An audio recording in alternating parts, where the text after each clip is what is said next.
యవనస్తులు, ఈ తరంలో ఉన్నటువంటి యవనస్తులు చాలా అతి దారుణంగా బ్రతుకుతున్నటువంటి వారుగా ఉన్నారు. వారి సమయాన్ని వేస్ట్ చేసుకుంటున్నారు. అసలు ఎంతంటే అంత అర్రె పట్టు మీద తల మీదకి వచ్చిన తర్వాత అప్పుడు పుస్తకాలు తీస్తాడు, అప్పుడు తిరిగేస్తాడు, అప్పుడు టెన్షన్ పడతాడు.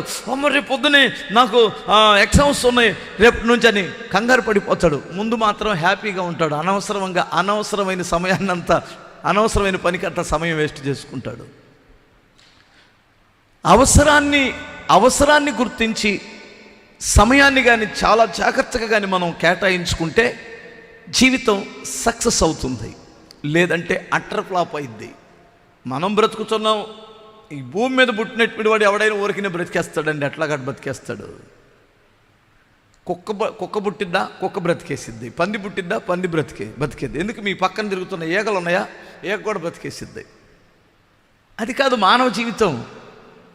మానవుని జీవితానికి దేవుడు ఒక అద్భుతమైన ప్రణాళికతో దేవుడు పుట్టించాడు.